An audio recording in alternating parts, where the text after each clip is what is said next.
had some choice words for the ANC earlier during the process, calling them an absolute disgrace. Your reaction to that reaction? Well, evening to your viewers. It's really unfortunate that she has chosen to use that way. You see, when the DA saw some fortunes through the coalitions that they formed in the metro, suddenly they started believing that they are a correct alternative to the people of South Africa. So we need to remind them that they are nowhere to becoming an alternative.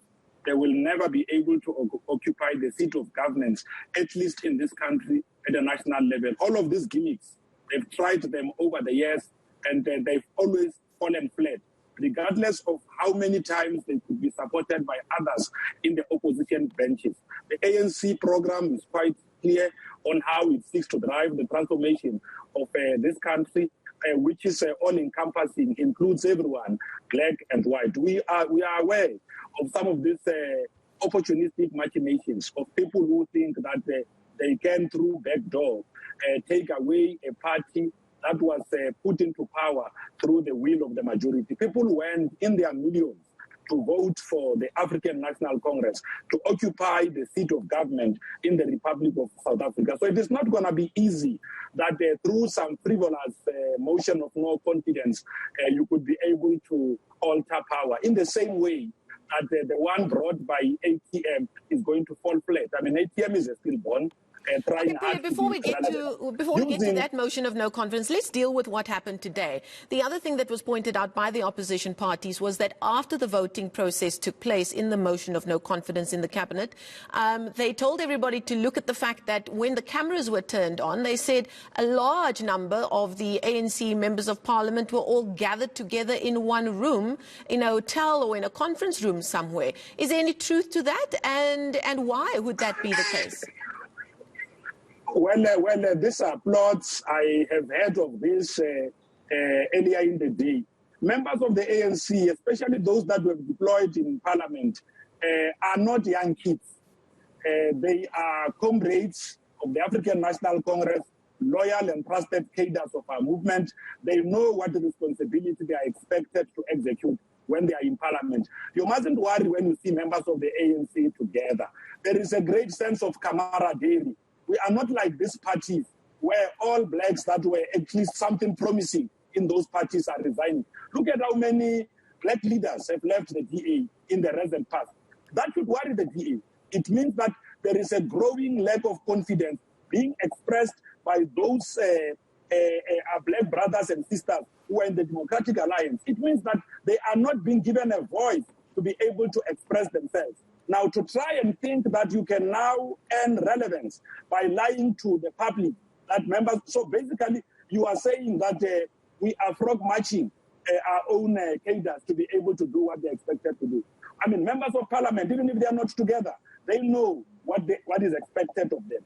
These members of the ANC took an oath, and that oath that they took, they understood it, that especially now, that under renewal, they will have to do everything else to make sure that they assert the hegemony, credibility, integrity, and standing of the African National Congress out in society. So the DA and those that are trying hard to be relevant need to find something to really write on. Motion of no confidence have proven even in the past that they are not the best route to win power.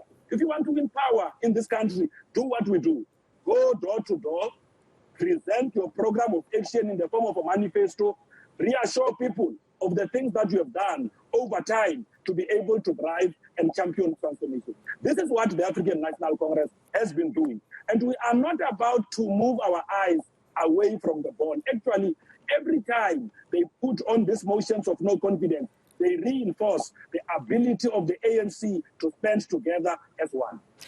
Pule, just to confirm, are you also saying that there was no need to have to circulate a memo of some kind or a WhatsApp message, as it were, to all of your members of parliament, just to say, listen, just to be reminded, this is what we're going to be doing. We motion of no confidence in our cabinet doesn't sit well with us, and this is how we're going to vote. Everybody else, you're saying that everybody was singing from the same hymn sheet, and everybody's happy with the performance of the current cabinet.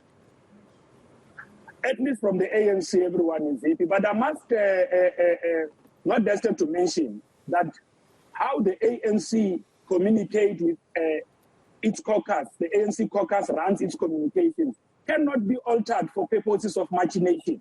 The DA and all other political parties have got their own platforms they use to reach out to their own members. We are being criminalized here. One day we're going to be blamed for eating at the same restaurant as ANC members. We must remind DA members and everyone else in this country that we too are South Africans. Our rights are protected by the Constitution. The very Bill of Rights that they use to express themselves and at times seek to denounce our own cabinet is the very Bill of Rights that also protect us. What is this thing that we in the ANC cannot be on WhatsApp? Where must we be? People are no longer writing letters to each other through post offices. We must use WhatsApp as well to remind our members that we have got an agenda. A revolution is a program. Our revolution is to make sure that those that we have deployed in Parliament to lead and be part of the ANC caucus at all material times are reminded of their responsibility. Okay. We have got to do this. That's why we've got a whip.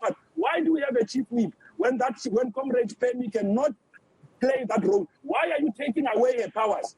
The chief whip of the ANC, like the editor of eNCA, in the same way they give you stories, has got the responsibility to lead caucus, remind caucus of the issues that have got to be processed in Parliament. So what we are doing in Parliament is not different to what you are doing in the newsroom.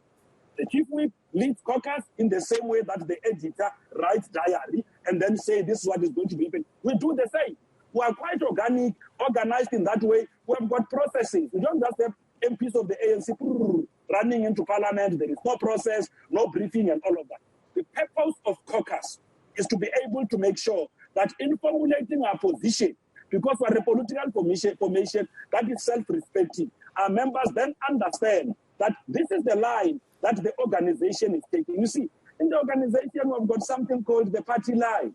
Those that we deploy are expected at all material times to follow the party line.